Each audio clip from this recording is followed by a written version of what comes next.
Thank you, Ashwini. Thank you. And good afternoon, everyone. Thank you for joining me. I have the tough job of leading a session in a post-lunch thing, and I've been doing this for a while, so I'm kind of now used to it, I should say. So let's go back to that Menti poll that a lot of y'all were shared your thoughts on. And if anyone else also wants to add into it, just feel free to add as we are talking.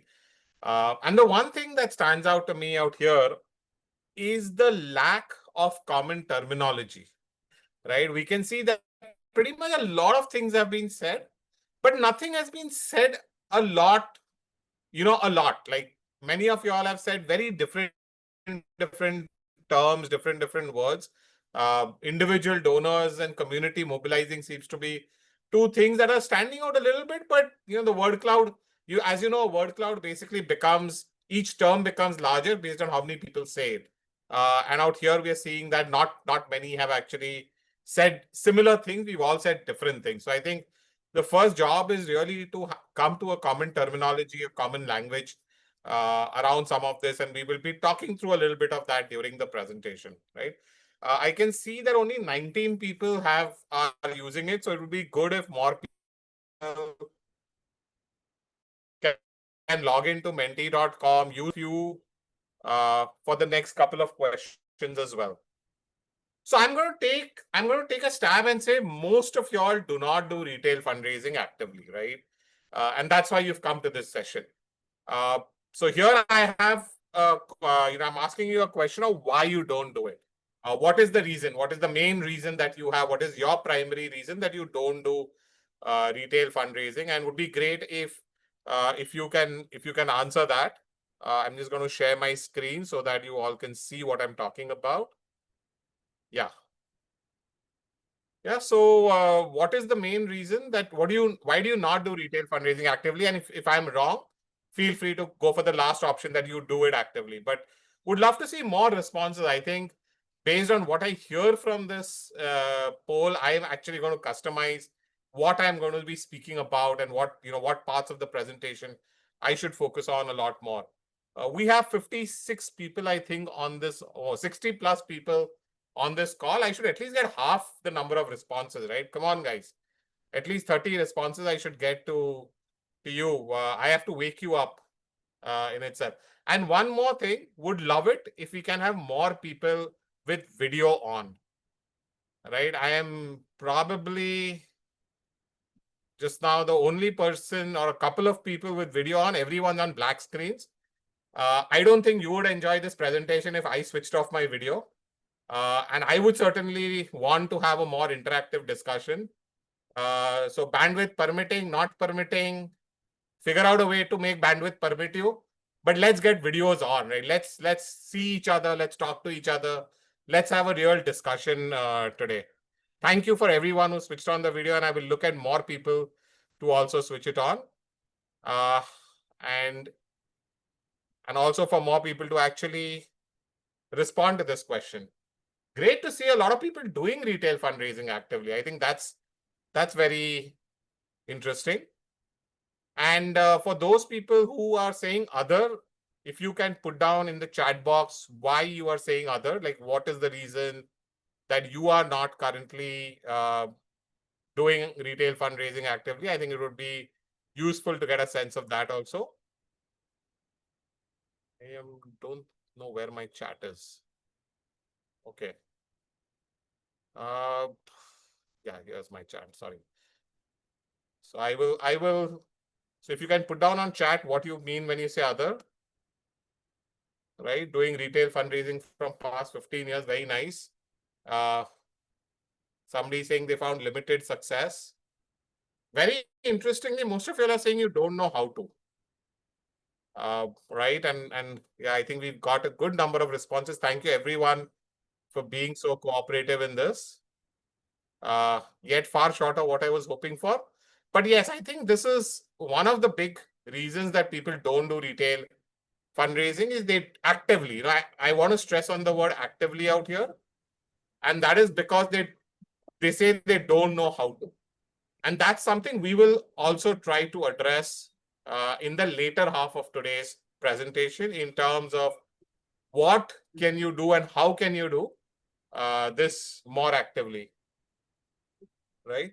Uh, okay, somebody's saying, Shobha saying, because the area we are placed in is not for the F2F. Okay, I don't understand, but let's take that up in the Q&A.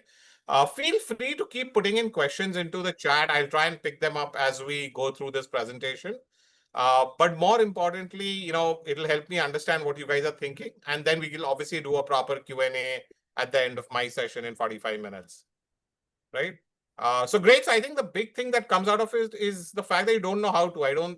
I would have expected that the first point, which is too expensive, poor ROI, would be a significant reason, but that's not the case. The reason is how to, and that's very encouraging. I'm now going to go to the next question and ask this of you, right? How many of you like approaching donors one-on-one and asking for funding, asking for donations, asking for money? How many of you like doing this, right? How many of you enjoy that experience?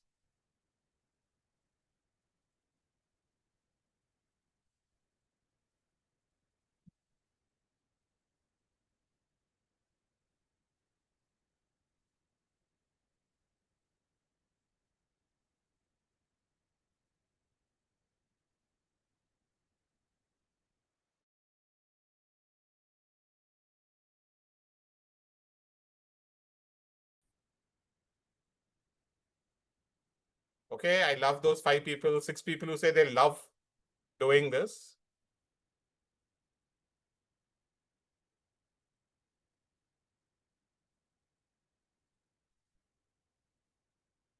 Yeah, how many? Okay, so everyone seems to be saying you love selling your cause to potential donors. So you love the one-on-one interaction, is what I would understand. Yeah. Okay, great. I think most of you all are loving this one-on-one interaction, is what I can see.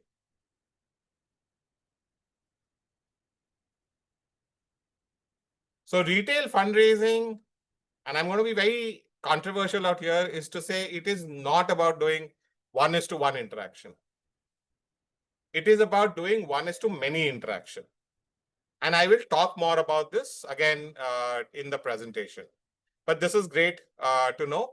And especially for the people in the first two sets, those who abhor it but don't like it, have to do it.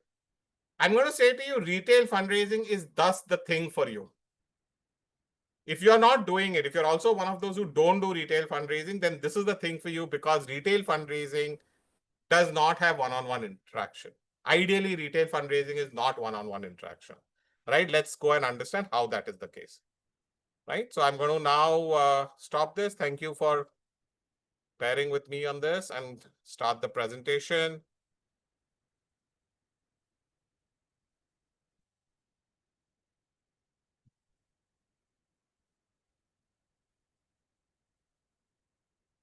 Okay. So can everyone see my screen in full screen mode? Just want to ensure that before we begin. Yes, we can see. Okay, great. Okay, so broadly, there are 4 categories of donors, right? I think we all are aware of this. Government, institutional foundations, corporate CSR, and individuals. Individuals can further be broken up into 2 segments, retail and HNI.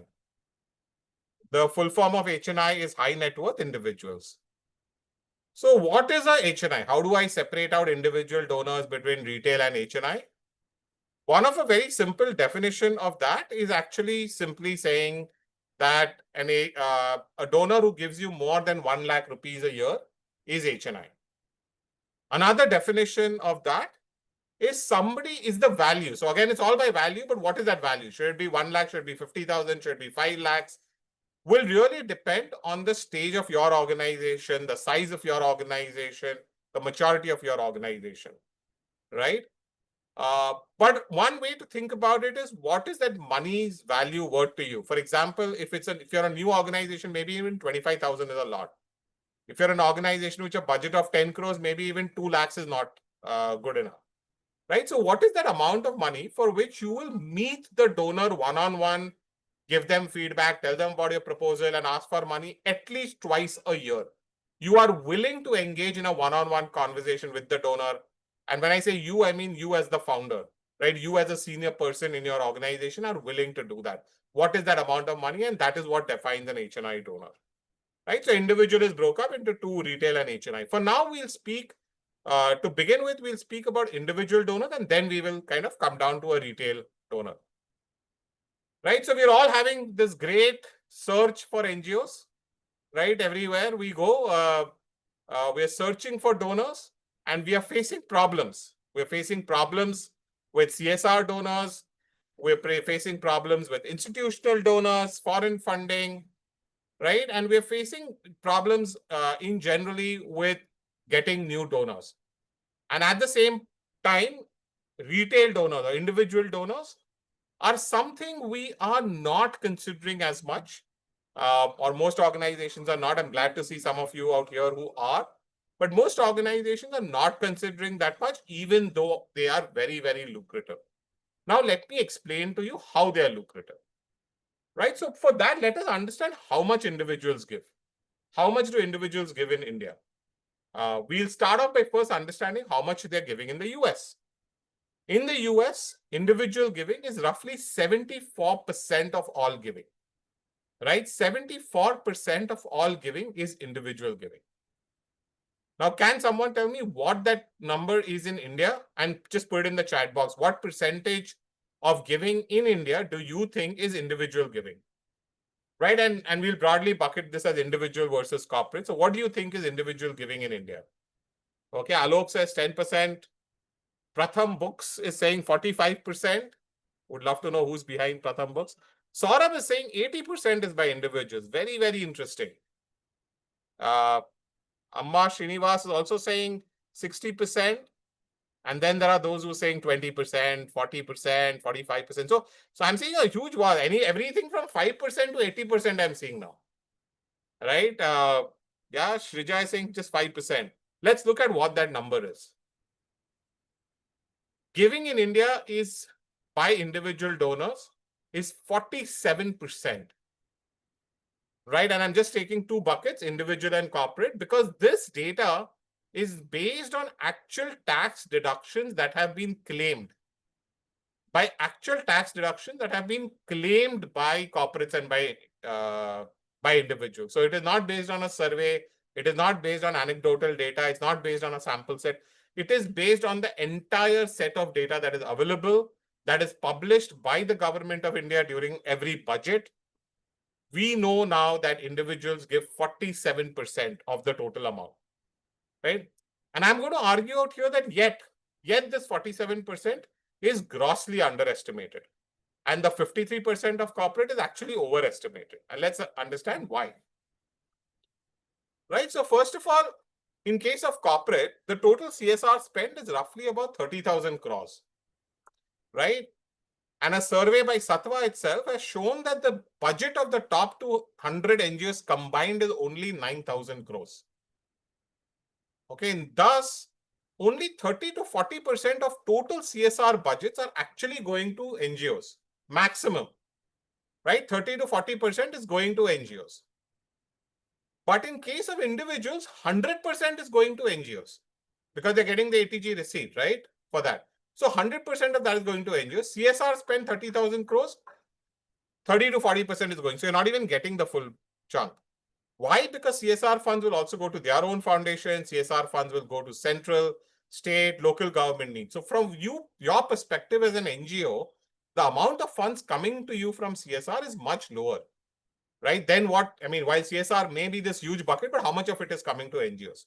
On the other hand, with individuals, let's understand why this number is grossly underestimated. Right? So first of all, many people simply do not claim tax benefit, especially for small donations. Right? We know that. And now with the new tax regime, the tax benefit is anyway gone. But this is before that time. Right? In the sense, this is before the current year's thing. So many people have not claimed tax benefits. Donors, again, like I said, donors who opt for new tax regime, they can't claim it, and thus their donations are not even shown out here. Further, the tax benefit that you can get on individual donations is limited to 10% of your gross income. Now, many donors, especially HNIs, give far more than this because they are giving from their wealth. They're not giving of their income. Further, many HNIs also give via shares, wills, bequests, none of which is eligible for tax deduction, and thus none of that is actually available in this data. So in reality, it's not 47%, it's probably way above 50%, right? So more than half the giving in this country is happening by individuals.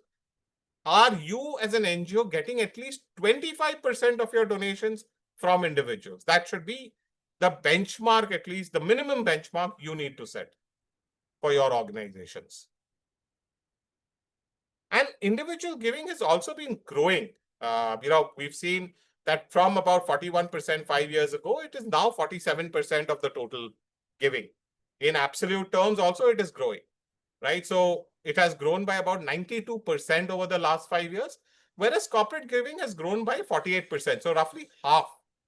So individual giving is not only larger than corporate giving, individual giving is growing faster than corporate giving.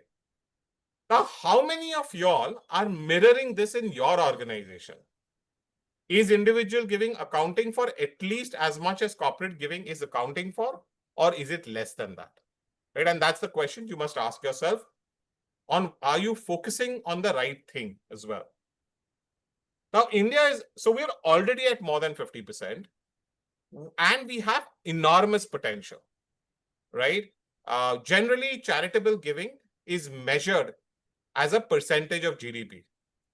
In India, that number is 0.6%, while in all developed countries, the number is greater than 1%, with United States, that number being as high as 1.7%, right? Individual giving. Now, in India, total giving is 0.6%. Individual giving, we said 50%. So about 0.2 to 0.3% of our GDP is individual giving.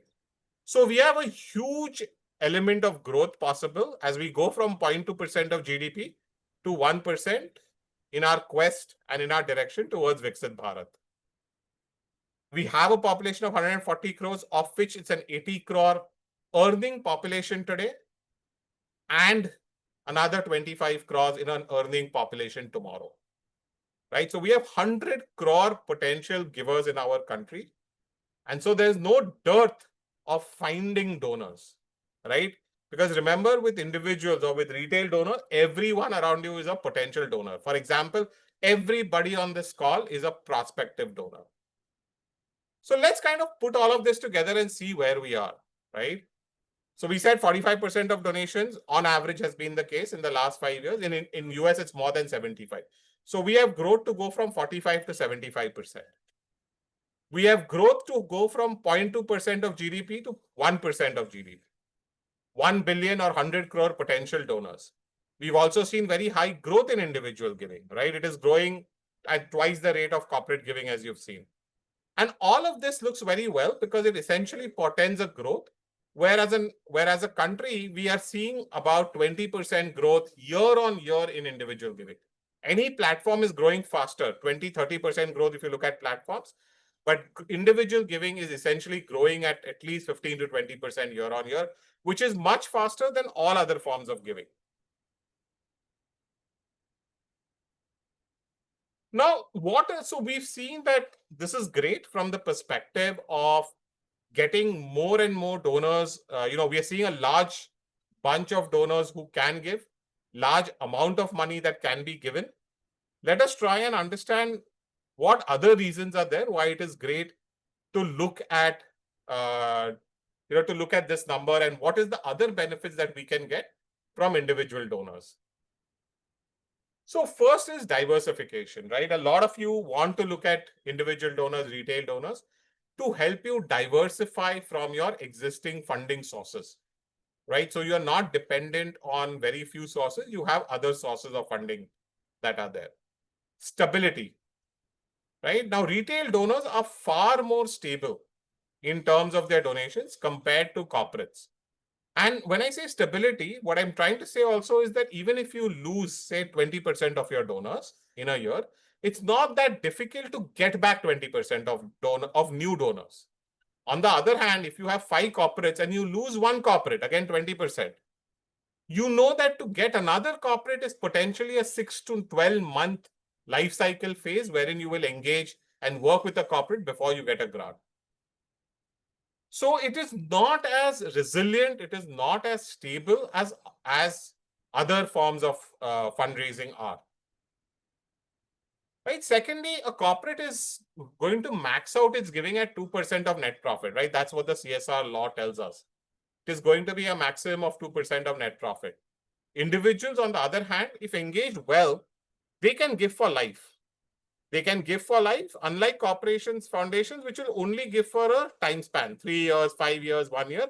And we all know that this donation is, these commitments are also renewed every year. So they come under renewal every year. And as a result of that, one would know that, you can't be sure you're going to get it next year. But if engaged well, individuals can give multi-year and multi-generational. We have seen examples wherein children of donors who are giving to a particular organization continue giving to their organization, especially children who are abroad.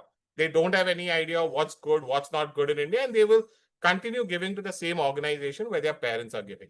So the potential of getting a lot more is much higher. Like I said, most people who give probably give 0.1 to 0.2% of their income at higher levels. But that's nothing, right? They can do a lot more. So there's no top ceiling for them as such. There's no limitation for them. Another very important thing with donors, with individual donors, is that they actually can refer other donors to you.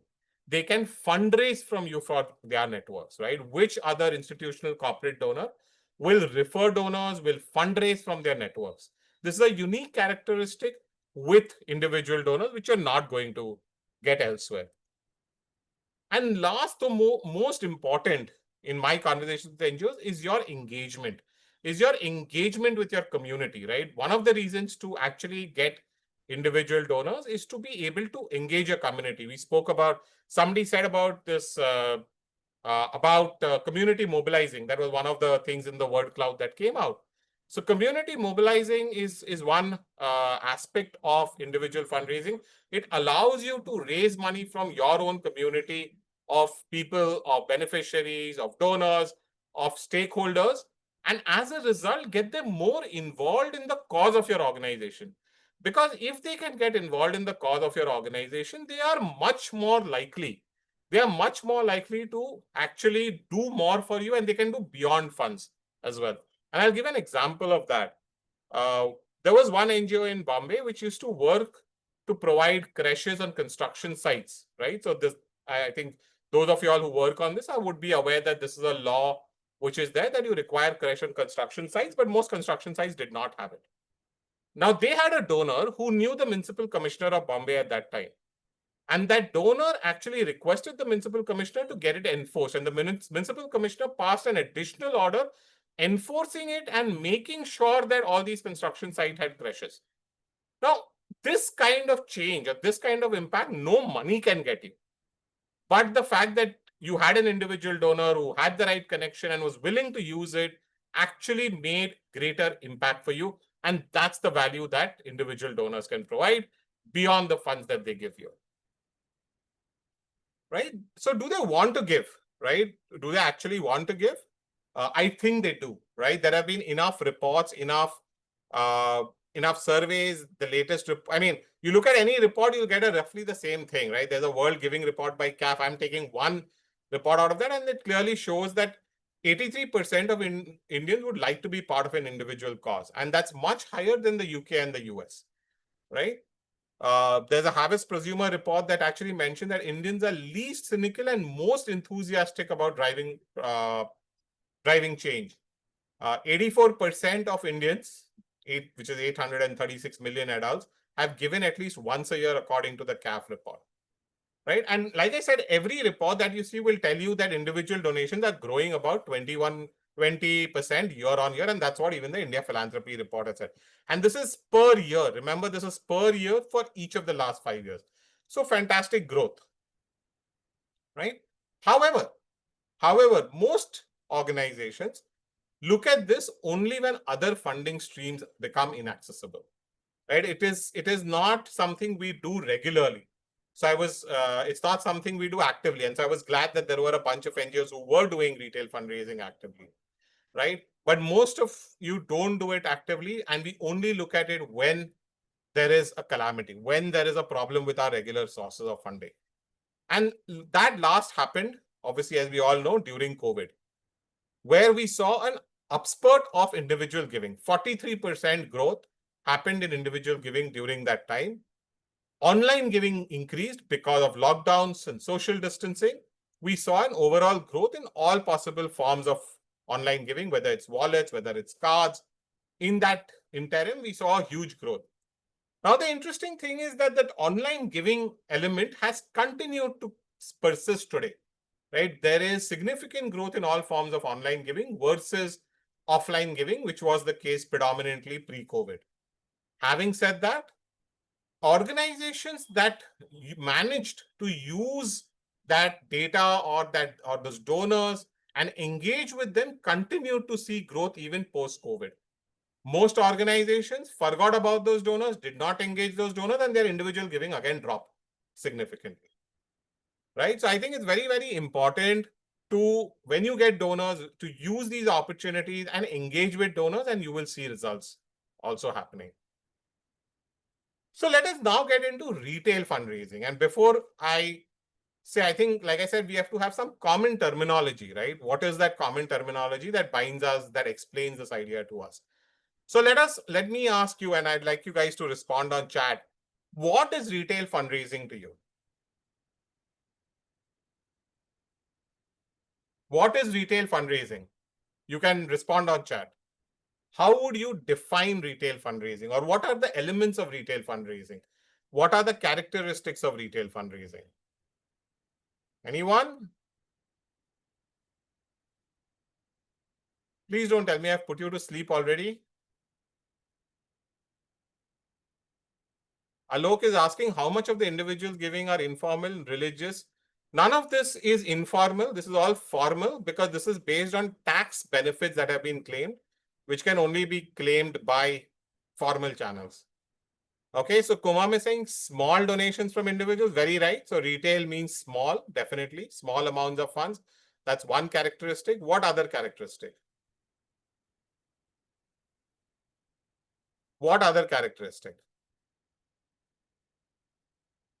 Smaller ticket sizes, emotion-driven giving. Yes, Fawaz, that is an element of it, but I would not use it to define it because even logical giving can be retail. Fundraising through, sorry, thank you for sending in so many responses. So Pranam Book says fundraising done through individuals, smaller amounts, and businesses during checkout, during payments. Okay, that's a type. That's a channel. Small and continuous funds, Kritika saying small, I'm yet getting the small. Individuals are connected deeply, doing only monthly donations are retail fundraising. No, Saurabh, that's not the case. Even one time can be that. More beneficiary connect is expected. Well, yes and no, right? I mean, there could be donors who don't expect this. Short amount, Alok is saying regular. Okay. So yes, okay. So here, Hiren is saying mass participation of donor through small donations. Very good. So I think it covers two aspects of it, very importantly. And I think Alok has specified the other thing, regular donations. But I'm going to have a slightly different take on what we mean by regular. Sorry. Yeah. So it is raising small amount of donations, which we defined as being less than 1 lakh, from a large number of donors on a regular basis. And when I say regular, I don't mean recurring donations. What I mean to say is the activity of doing retail fundraising being done regular. Right? Many of you all have done crowdfunding. I'm sure many of you all have done crowdfunding activities. And as a result of that, we think that, is that is not regular, because crowdfunding or campaigning will happen once a while, right? Maybe once a year, maybe twice a year, but nothing more than that. So are you doing this day in, day out the way you do CSR and institutional fundraising? That is the most important thing out here, right? That are you doing it in that in that way. And that is what I mean by regular. Let's also look at some of the things we say, what is not retail fundraising. So like I said, obviously generating money from institutional corporate HNI donors, I'll club that as an ICH bracket, is not retail fundraising. Another thing that I was told is raising money from retail stores is retail. I think somebody else has also said against wholesale fundraising. So no, retail fundraising does not mean raising money from retail stores. Yes, it can be a channel, but that is not the meaning of it, and that is not the only thing. It's definitely not with few people. If you're doing it with few people, it's not retail fundraising. Then it's more 1:1 fundraising. And like I said, running campaigns, crowdfunding campaigns is one avenue of it. But if that's the only thing you are doing, do not kid yourself, you are not doing retail fundraising, right? Now, one of the things that is commonly said, and I would assume is one of the biggest reasons why most organizations don't do retail fundraising, few of you all hinted at it, but I'd like to take this up and talk a little bit about it, is because you find it expensive. We find that the cost of doing retail fundraising is much more than the cost of doing institutional, CSR, or HNI, right? But that is not the case. And let me make that argument of why that is not the case. It is because of two factors. One is because we are not doing retail fundraising the right way. And second, it is because we are not considering the full cost when we talk of ICH donations. So we've created a bit of a framework around this, and nice to give a nice name, we call it the OPQRS difference between ICH and retail donors. And let us understand what this difference is. And when we understand this difference, we will realize two things: why retail is not as expensive, and what is the right way to do it to not make it expensive. I think the reason it is expensive is because we do it in the wrong way. And I'll put a part of the blame on crowdfunding, because the way crowdfunding talks to us, we think that that's the way to do retail fundraising by organizations, which is very, very human intensive, very, very costly, because it is all about one-to-one interaction. Crowdfunding is fantastic, but it is not for NGOs to do. It is for your volunteers, your supporters, but that's a separate topic. But let's look at what is the difference. So when you do outreach, right, and let's say you're doing outreach to a corporate donor and you're reaching out to lots of donors, right? You're reaching out to probably 10 donors or 20 corporates. You will have to write a separate mail to each one of them, right? Addressing them, contextualizing a certain mail, talking a little bit about work you're doing and how that fits into the work that the corporate is doing, which requires a little bit of research as well, right? So you would need to do that when you send them a mail. So it is 10 individual mails, which will take a lot more time. Also because you have to do the research for contextualization. On the other hand, retail outreach is by reaching out to all the donors on your list. All the 5,000 donors, all the 10,000 donors will get the same communication. Yes, you can always say Dear Dhaval, right? But that's a simple thing to do in today's platforms. You can make it personalized to that extent, but you really don't need to have any more personalization to be done in this situation, right? You don't need any more personalization to be done. This is good enough for you, right? Second is P, proposal. Now, let's say you're writing a proposal to 10 organizations. You're filling up proposals for 10 different grants. Every proposal is specific, written in the format, written in the template, written in the idea of that particular grant maker, right? So every time you have to write those 10 proposals. But in case of retail donors, you are figuring out what you want to ask them. You will have certain asks. For example, sponsor a child's education for a year, sponsor a wheelchair for a disabled person, provide livelihoods to a rural family, right? You will have specific asks, maybe a few of them, but they won't change because your work is not changing every year. Maybe slight modification, but fundamentally your work is not changing. Asks remain the same. It's about a one-time creation of asks that you will use forever. So you're not even going to spend as much effort in recreating this again and again and again, right? But every proposal you make to a corporate needs to be created again. Queries. So a lot of times NGOs think that, when I get a query, I have only 10 donors and I get queries from them and it takes so much of my time. Now you are telling me that you should have 1,000 donors. Now imagine the amount of time I will spend in reaching out to 1,000 donors or doing, solving queries of 1,000 donors. But we must understand that the query of an ICH donor and the query of a retail donor are miles apart. The ICH donor is going to ask a lot of queries, both pre-giving you money regarding your proposal, regarding some due diligence, and after giving you money on your reporting, your format, how you do it. There's going to be lots of queries, right? And all of them have to be dealt one-on-one at the right level of management and high interaction. On the other hand, retail donors, their biggest requirement is ATG. Now, there is no need of ATG also in the new tax regime. So even that query is gone. They actually don't have many queries. And the queries they have are very, very simple. Let me give you an example once again. In my previous organization, we had about 150,000 retail donors. Right? 150,000 retail donors. Can you tell me how many people did we have in our customer support team, in our donor support team? What do you think? How many people did we have in our donor support team? Put it into chat. What do you think? 150,000 retail donors.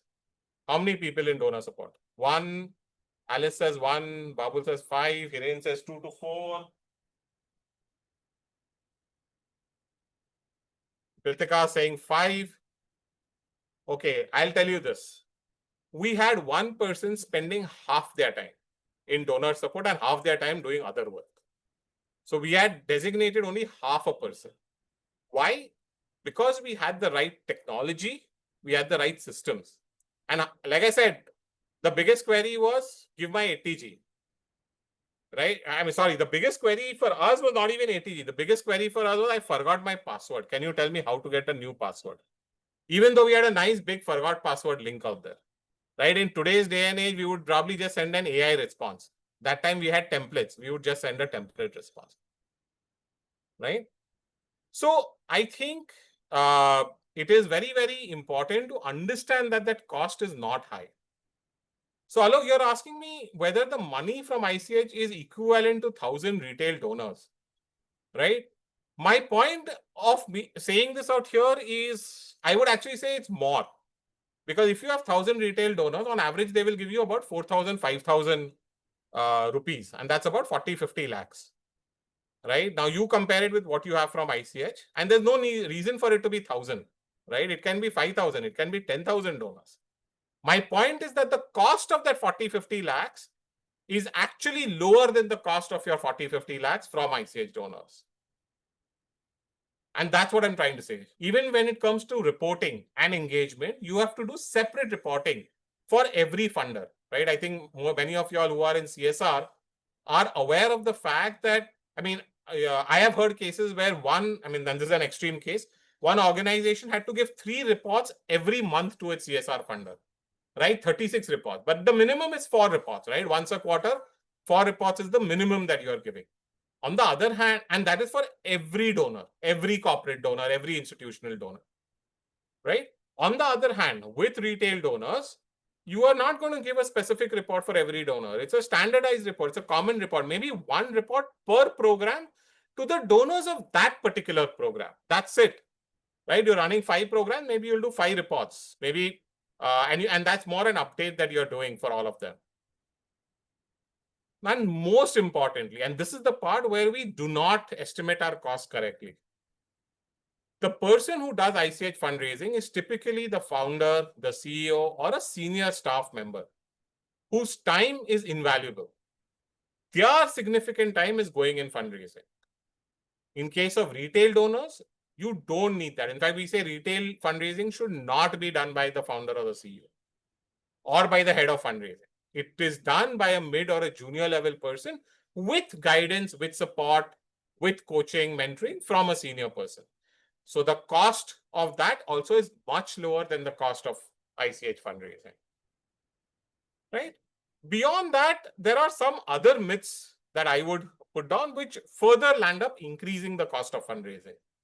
Let's see what those are. Like we talked about crowdfunding, right? So we say crowdfunding is retail fundraising is wrong. It is not retail fundraising. It is a one-off campaign. It is one part of retail fundraising. But if you're not doing retail fundraising daily the way you do ICH fundraising, then you're not doing retail fundraising. Right? Many times people think that I don't want to do retail because retail means I have to put a payment gateway in place, right? And as a result of that, that has an extra additional cost. But what we forget is there are hidden costs when it comes to checks and bank transfers, right? I'm sure many of you all have spent enough time running around trying to understand why from whom you've got the money to get the check deposited, and spend a lot of time in that, which I can guarantee will be well above that 2-3% that you have to pay to a payment gateway. Now, where it is fine, yeah, if you're getting a donation from an HNI, you're getting about 1 lakh rupees, definitely take it directly. Then it makes sense. But not for every 1,000 rupees, 5,000 rupees, 10,000 rupees. The effort of doing that is much, much higher, right? Next, we talked about support, the fact that, what is that support? What is it? How is it different? So we are not understanding that donor support and updates are actually not a high cost, which a lot of people say it is. And social media, right? I think a lot of people think that if I put it up on my Facebook, then it is reaching all the 10,000 fans that I have on Facebook. And unfortunately, nothing could be further from the truth. If you're looking at your analysis or your metrics on Facebook, please look at reach. Please look at how many people actually saw the post that you made, and you will realize it is nothing. Right? There is nothing that happens, and I have not met a single organization so far which actually has raised money using social media organically. If at all anyone has raised money, it is by inorganic means, which is by paid advertising. And that also works largely for well-known organizations. So don't kid yourself that just by posting on 3 different social media and then you didn't raise money. Why you didn't? It's not going to help you. It's not going to raise money. Right? And the last, but I think the most coveted reason why NGOs like to raise money from retail is because they believe it is unrestricted. So what is unrestricted? Unrestricted essentially means I will use the money however I want. But let me ask all of you that if I were to tell you, give me 10,000 rupees for my NGO and I will use the money however I want, how likely are you to do that? I suspect none of you all will agree to it. Right? None of you all will agree to it. Then why do you expect your donors to agree to it? Right? So this is very, very important, that just like a corporate donor is giving money for a particular program, and retail donor is also giving to create some impact. He's not just giving money to your organization. He's giving money to the cause your organization represents. And it's important for him that that money goes there. Right? And obviously you can add your admin fees, you can add your admin costs, overhead costs, all of that you can definitely add in. But don't focus on saying, I am raising this money so that I can use it for whatever I want. It will come across to the donor in some way or the other that is the case. And that is the primary reason donors do not continue giving. Right? Donors do not continue giving because they realize that their donation is not making any impact. And that will come out in your communication. Just like any corporate donor, a retail donor also wants to create impact. And once you've got a donor, once they've been around for a while, then you ask them that, can you give me money for general fund, for flexible funding to use to increase my impact for organizational purposes? And you will find that many will. Obviously, everyone won't, but many will. And try to use more positive terms like flexible funding rather than a term like unrestricted, which generally has a negative connotation. I'm just going to take this opportunity to address one question out here that has come in by Alok.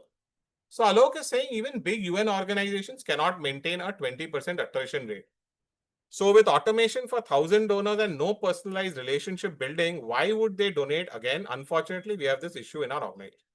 So I think, Alok, I am actually not advocating for the mechanism used by large UN organizations, because I don't think any large UN organizations are there today in the conversation. I don't believe any large organizations are also there today. Most organizations out here are small and mid-sized organizations which cannot invest in activities like telecalling, face-to-face marketing, fundraising. And so I am going to advocate a different way of doing this, and I will come to that in a bit in this presentation. Right? So let's move ahead. So this is the next part in the presentation where I'm going to talk a little bit about this. So does this, first of all, look like your NGO's journey? And let me describe what that journey is. And so from experience, I can tell it does. Many people have told us this. The first 2-3 years of an organization are really about raising retail donations, in the sense that they go to family, friends, colleagues, and raise money for the organization. Most founders. Once they hit the 3-year mark, they're now eligible for CSR. They're now eligible for FCRA. And the focus thus shifts to larger grants.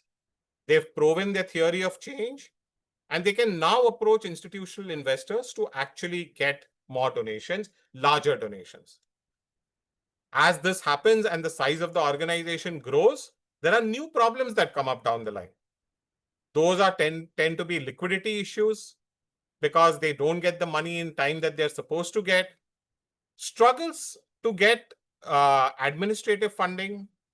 Struggle because all the funding is tied down to specific program with no growth possibility. Struggle to get funding for things that they want to do versus things that the donor wants to do. Does this reflect the story for most of you? I suspect it does.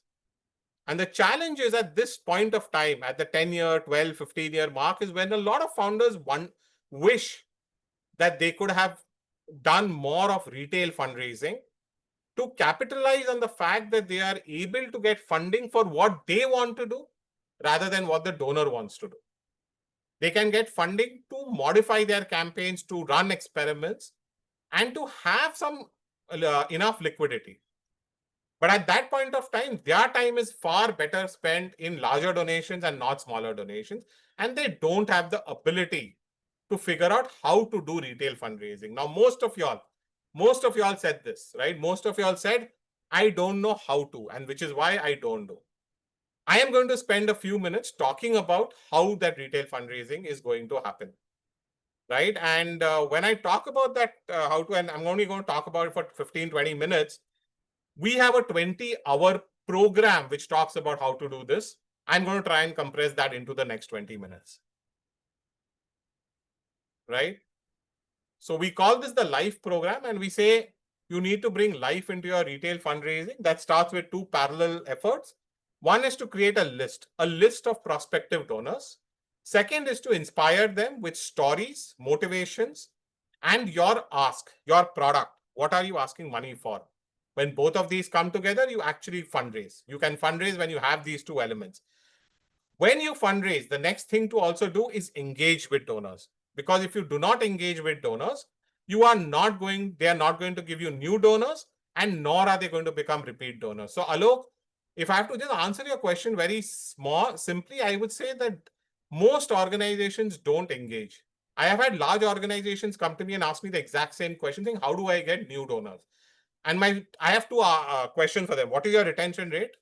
To which they may have some answer, which is generally in the 40% range, which is really poor. Your retention rate as a grassroots NGO should be at least 60 to 70%. The second is, what do you engage? How do you engage the donor? And to that, there is never an answer. Most organizations don't spend enough to engage a donor, whereas it's a well-known truth that the cost of acquisition of a new donor is far more than the cost of retention of an existing donor.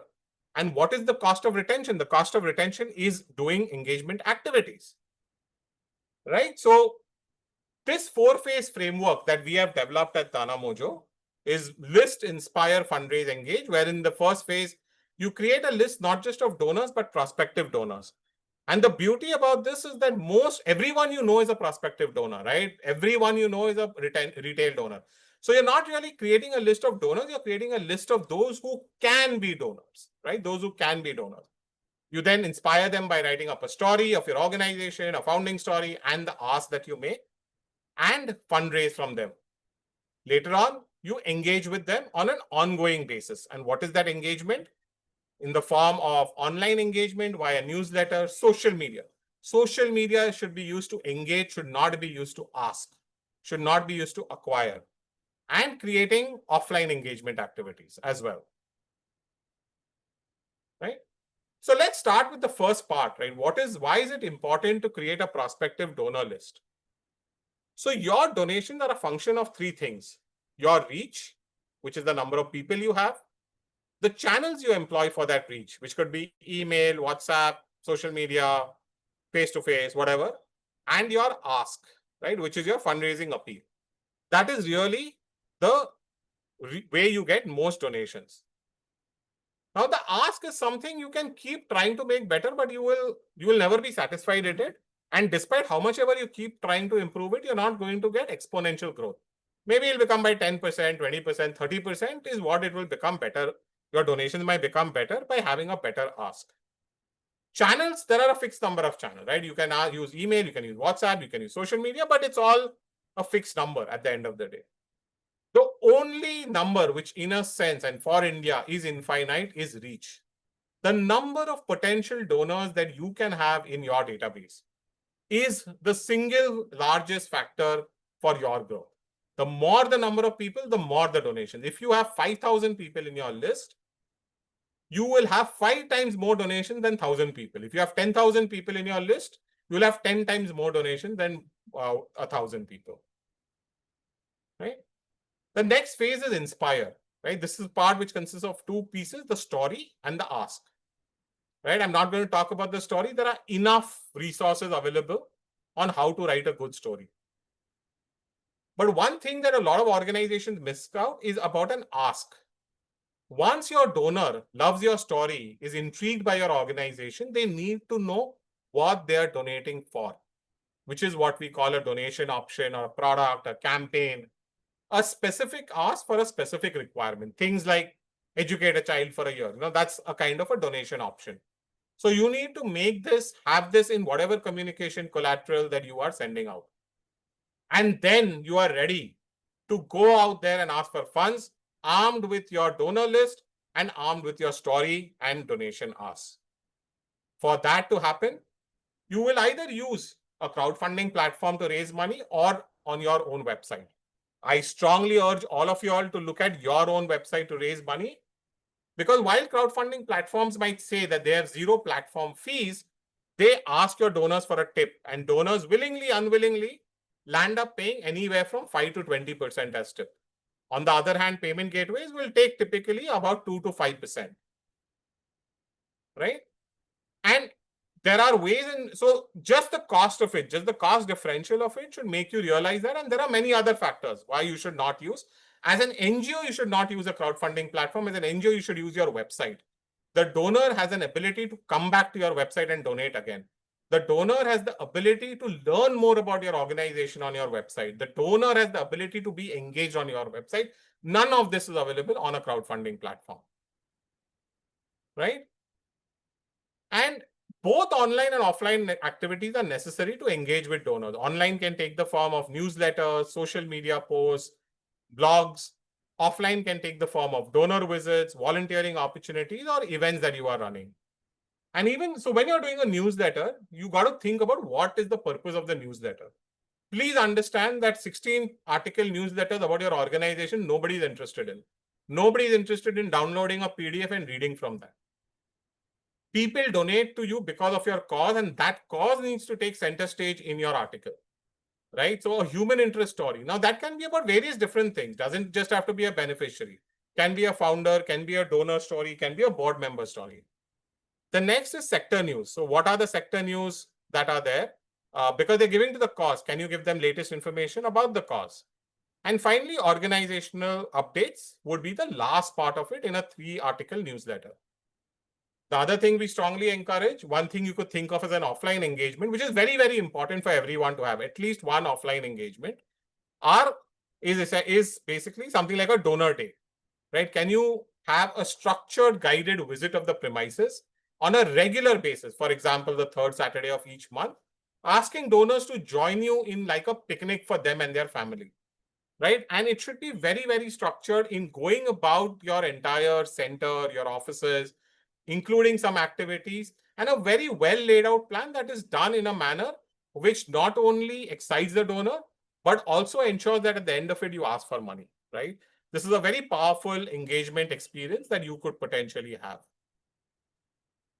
Now, in terms of how you could think about the different channels, I have 3 different stages, which I say start, grow, and scale. that you could look at. To begin with, you should definitely have online donations. You can start with email marketing, and you can also do crowdfunding. As you grow and are willing to spend some money, you can do WhatsApp marketing, because we all know WhatsApp is a very, very good source of engagement, social media marketing, paid ads, and events. And as you scale is when you can look at putting in effort and money, more importantly, on direct mail, telecalling, face-to-face. So investment requirements increase. Most of you all will, if you've not done the start phase, I would say at least do the start phase. Start going on email marketing. That even today, even though it's the oldest form of communication, is the most impactful form of communication. Again, lots of evidence around this as well. Right? Now, scaling, I've said, can be done with direct mail, telecalling, face-to-face. But I believe this is also not required. You can do scaling in other means. And this will happen by leveraging your strengths. So if you are an organization which can raise money from your employees, right? I know many organizations, there's one organization which has about a 4 crore, 6 crore budget. Every year it raises 40 lakhs via an employee fundraising campaign, right? If you have lots of volunteers, you can have volunteers raise money. And another organization with a 6 crore budget, every year raises about 2 to 2.5 crores when volunteers go and do fundraising. Right? I mean, they have 2,000, 3,000 volunteers, out of which about 800 do fundraising, but that's their strength. If you have a lot of corporate donations, you can ensure that you have corporate volunteers, you can get them to your place, and those volunteers could then fundraise for you. They could also fundraise from you by running in a marathon, right? For example, you can have fundraising champions, donors who are large donors, want to do more for you, you can have that. And that is the channel through which you will also get new donors, because you'll now be tapping into the network of the champion. I know of one organization today which over a 10-year period is now getting 1/3 of its overall donations via alumni and beneficiaries. It's not a small organization, it's about a 50, 60 crore organization, getting about 20 crores through alumni giving, and I would say alumni inspired giving, wherein the alumni, now having joined corporates, companies, are also able to direct CSR grants from their companies to this NGO. Right? Through all of that, about 10, 12, I think about 12 to 20 crores of giving is happening via alumni. And if you're an organization that has a direct benefit has a direct benefit to your donor, for example, media organizations, organizations, they could raise money from their readers itself. Spiritual organizations, they raise a lot of money from people who take advantage. I mean, not take advantage in the wrong sense, but who are essentially, their disciples or people who have got benefit of the practices being propagated. So many such opportunities exist, and this can be done very specifically by leveraging your particular strengths. In terms of compliance, I'll just round off with this, because I think there's a lot of conversation around whether this is the right thing, what all is there, is it very complex? However, that is not the case. So there are no different compliance requirements, and all you need is name, address, and nationality. So nationality, even if you don't have FCRA, you could take it as by asking donors to confirm that they are Indian citizens. And PAN number is required only if the tax benefit is needed or it's above 50,000. Actually, 1 lakh now, sorry. Right? And even if you don't collect this information, it can be classified as an anonymous donation, which is completely legal. And it is completely legal. You don't have to pay any tax up to a limit. And above that limit, you'll end up paying 30% tax. But this is the basic structure of compliance. It's not very complex. It is just name, address, nationality is what is absolutely mandatory.